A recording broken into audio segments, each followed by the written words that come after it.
Hi guys! Welcome again sa ating new vlog. Ay, hindi pala to new vlog. Luma na pala tong vlog na to dahil late upload at late edit na din. Dahil nga sobrang busy ko ngayon guys. Ang dami kong ginagawa at saka Ramadan din kasi ngayon guys. Puyat din dahil nagpa-fasting nga, tapos kailangan gumising na maaga para kumain, tapos sa umaga naman wala pa rin tulog, konting tulog lang dahil inaasikaso din si Alia. Kaya ngayon lang ako nagkaroon ng oras para i-edit itong video na ito. Ito nga palang video na to guys ay inaya kami ng aking mga in-laws yon na pumunta nga dito sa Planet Earth Aquarium para nga daw ipasyal yung mga bata. So ayan guys, makikita nyo dito yung mga iba't ibang klase ng isda. Ang sabi nga sa akin ng tita ni Navid ay mag-video daw ako para sa vlog. Sa totoo lang talaga guys, wala akong balak mag-vlog dito sa pinuntahan namin na to. Dahil nga ay nahihiya ako mag-vlog kasama sila. Pero yung tita nga ni Navid, ayan, yung may hawak na bag na yan, siya talaga yung sabi sa akin na mag-video daw ako para sa aking vlog. Dahil nga napapanood niya nga yung aking vlog sa YouTube.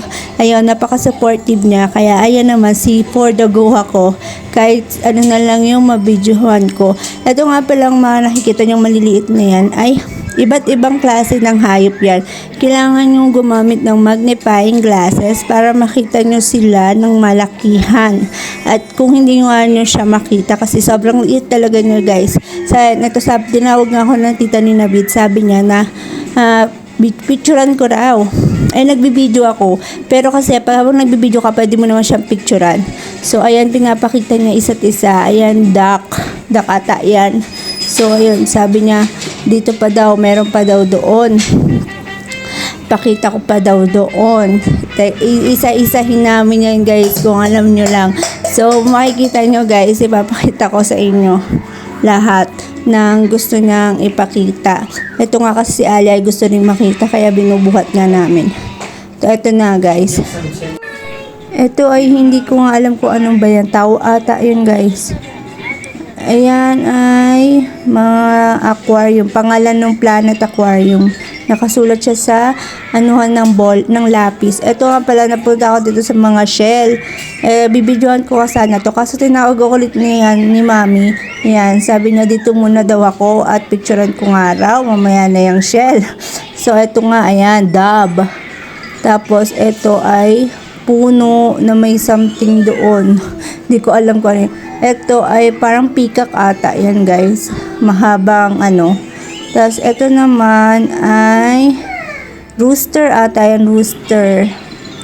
Tapos ito parang siyang tiger na ewan, lion or something ganon. Tapos ito ay mini horse. Ewan ko, mini horse ba yun or kambing ba? Ang hirap kasi niya tignan guys. Sobrang liit niya talaga. Tapos ang labo-labo pa ng magnifying glasses nila. Tapos ito hindi ko makita-kita. Tapos ayan, lizard. Tapos lizard yan. Tapos ito naman rabbit. Yan guys, kung nakikita nyo. Kung malinaw kasi hindi ko talaga siya makita ng malinaw dahil malabo na nga yung magnifying. Yan, giraffe naman yun.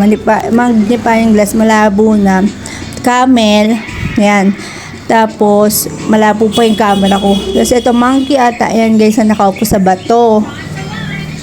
Tapos ayan, meron pa daw dito. Diyos ko, lahat talaga yan guys. Gusto niya pa-picturean sa akin.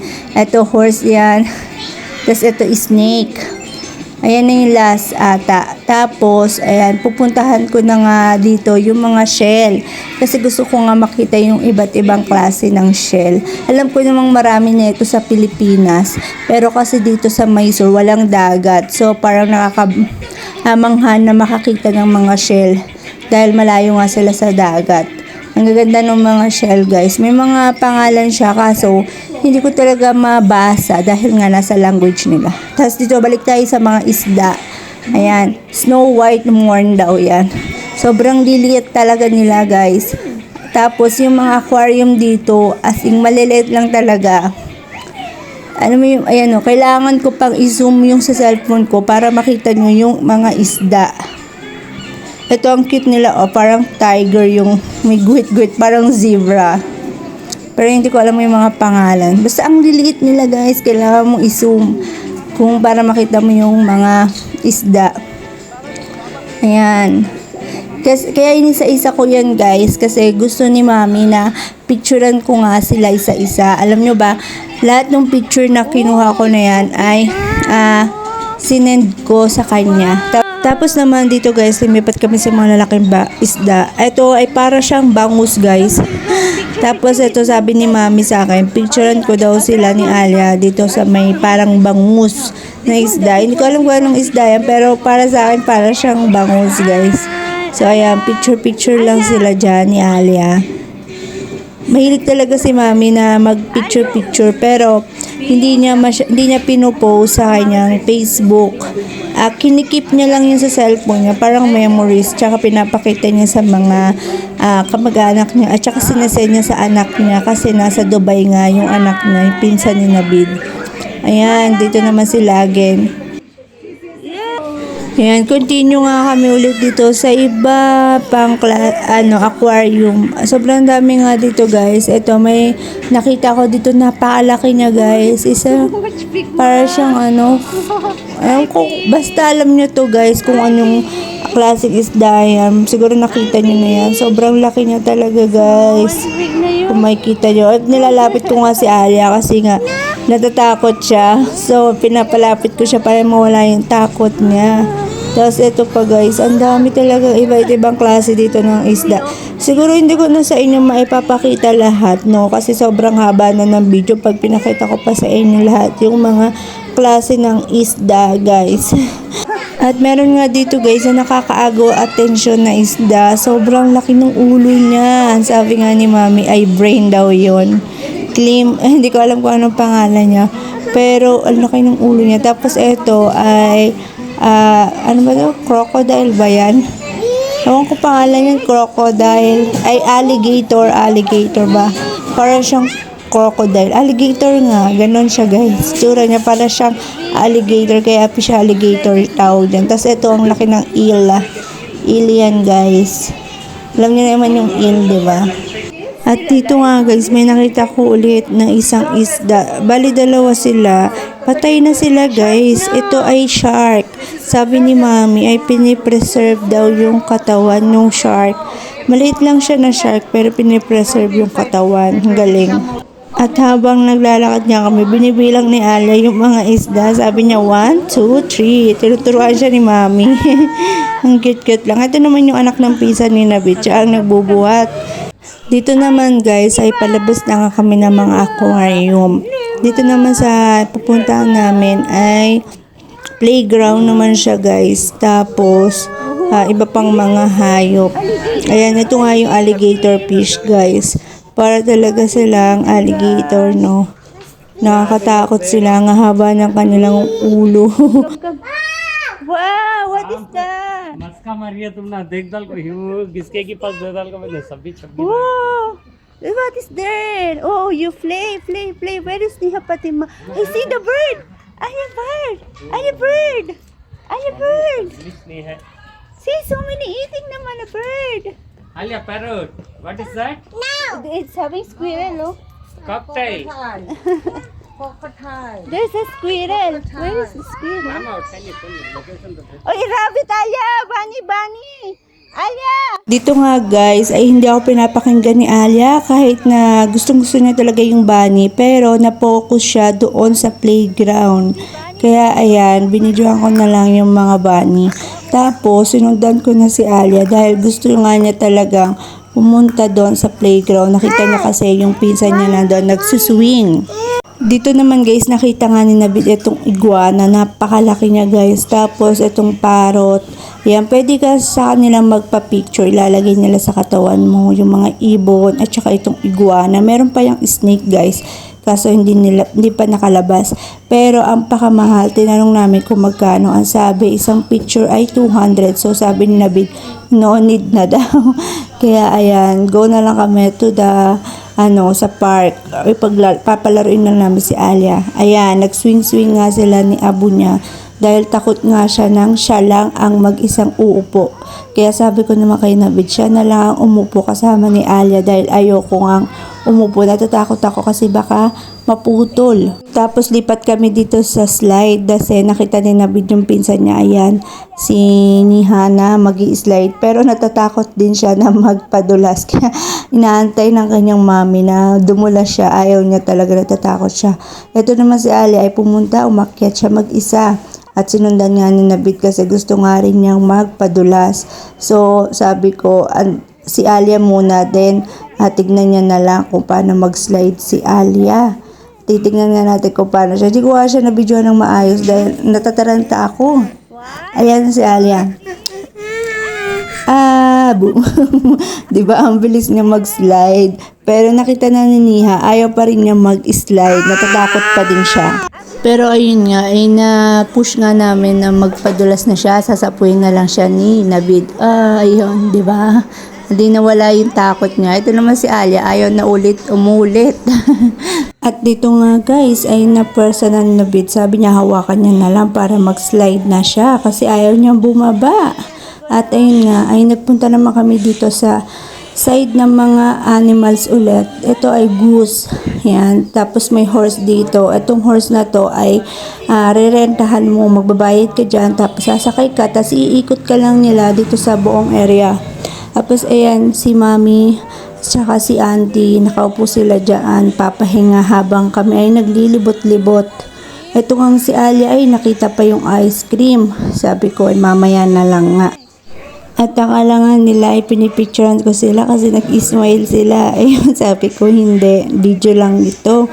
Tapos naglabas nga si Tiante ng grapes. Ayun, naalok nga kami ng grapes ni Alia. After nga namin mamahinga ay ito, inaya nga kami ni Mami na maglakad-lakad at tignan pa yung iba't ibang hayop. Marami niyang nagtatanong sa akin guys na mga friends or some relatives na bakit hindi daw nila nakikita yung aking biyanan at asan daw ang aking biyanan. Sabi ko naman sa kanila ay hindi nga kami close ng aking biyanan. At ito nga ang auntie ni Navid, ayan si Mami, si Johar Mami, siya yung close ko. Siya yung parang tinuturing kong biyanan, kumbaga. Kasi basta may malaking trash issue or family issue nga, kaya hindi kami close ng aking biyanan at hindi talaga kami pumupunta sa bahay ng biyanan ko. Pumupunta lang kami doon kapag yung kuya ni Navid ay may kailangan or may kailangan kami kuhain doon sa bahay nila. Kaya ayun, at saka never yun lumalabas at never silang namamasyal katulad ng ganito. Alam nyo naman ako na pasyal. Hindi ako mapirmi sa bahay, guys. Kaya hindi talaga kami magkakasundo. At saka yung biyanan ko na yun, at saka yung sister-in-law ko ay parang conservative sila. Takot sila sa tao. Char. Kaya naman, itong asawa ng uncle ni Navid ang naging ka-close ko, guys. Siya yung palagi namin kasama sa galaan. Siya lang yung palaging nag-aaya sa amin na gumala every Sunday. At saka palagi kami pumupunta sa kanilang bahay. At yung mama niya, mama ni Johar Mami, ay gusto niya ako palaging nakikita. Tuwan-tuwa siya pag nakikita niya ako, guys. Tapos, yun, malapit nga kami, naging very close kami. Tsaka isa lang kasi yung anak nila, tapos wala rin silang apo, kaya gustong-gusto nilang palagi nakikita si Alia. Kaya naman lagi namin siyang pinapasyal doon sa bahay nila. At eto nga, dito sa aso na to, natawa ako kasi may nakita si Johar Mami dito nakasulat na ano ba tawag dito? From China. Ayan, origin for China. Ang sabi ni Mami is made in China daw yung aso. Kaya naman natawa ako dyan. Sobrang dami ng iba't ibang klaseng aso dito, guys. Saka yan, pusa din. At ayun nga, balik nga tayo sa aking biyanan. Hindi nga sila close ni Alia dahil pag pumunta kami doon at pinipilit ko naman talaga na sumama si Alia sa kanya, pero ayaw talaga ni Alia at hindi nga rin nga niya tinatawag na lola yun.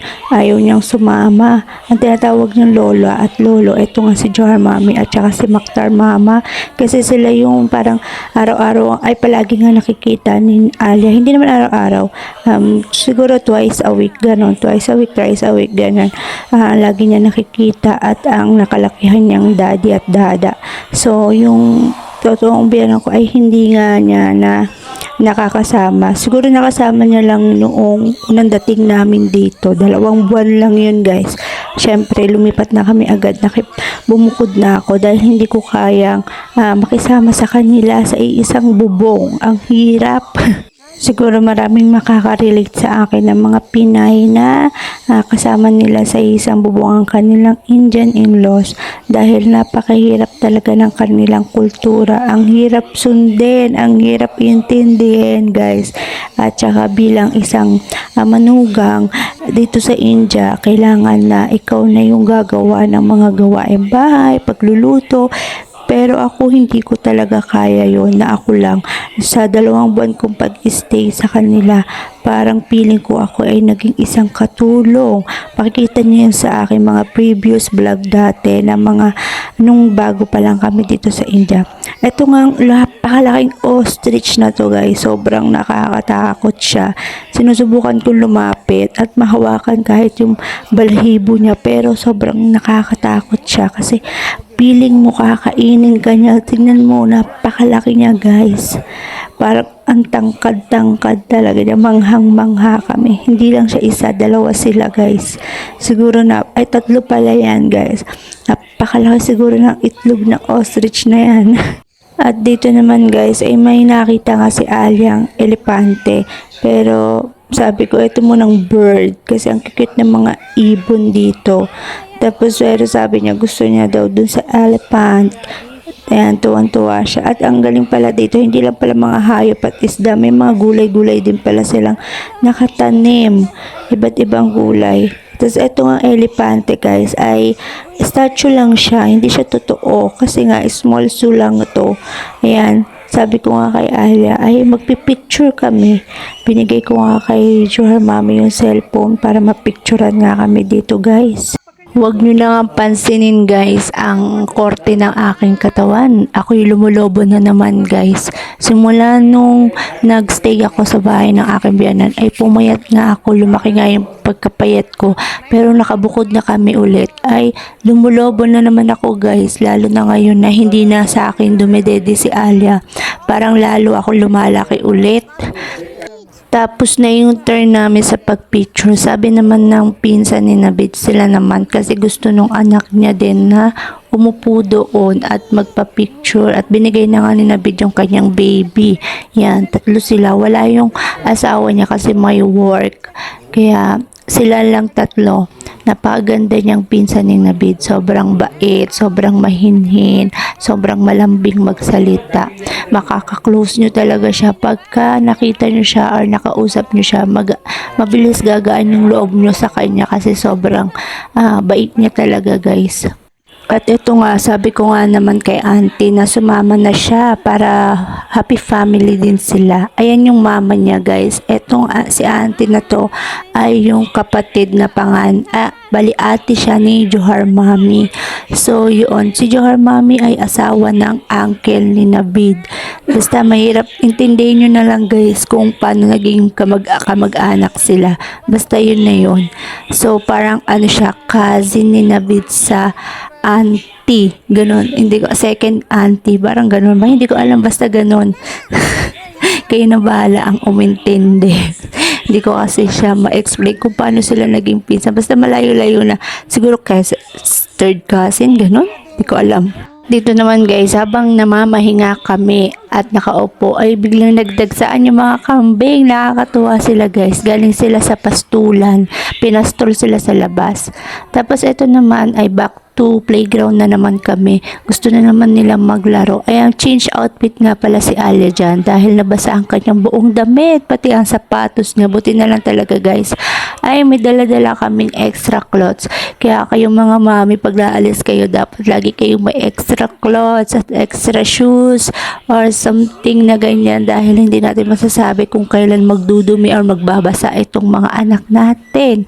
Buti na lang talaga meron kaming extra dala at plastic sa sasakyan. So ayan, tuwang-tuwa nga siya dyan, guys. Hindi na nga siya nagpapahawak, hindi siya natatakot. At dito naman, guys, ay may nakita ako ditong 2 parrot. Siguro ito ay lovebirds. Ay hindi, love parrot. Kasi love parrot means couple na parrot. Ayan daw yung blue and gold Macau. Yan. Blue and gold Macau. So, ayun nga. Dito may nakita pa rin kami nagpapapicture na sa mga ibon. Siyempre may paya dyan. Kaya hindi na namin sinubukan, guys. So, ayun lang, guys. Salamat sa panonood. Hanggang dito na lang ang ating video. Salamat. Bye-bye!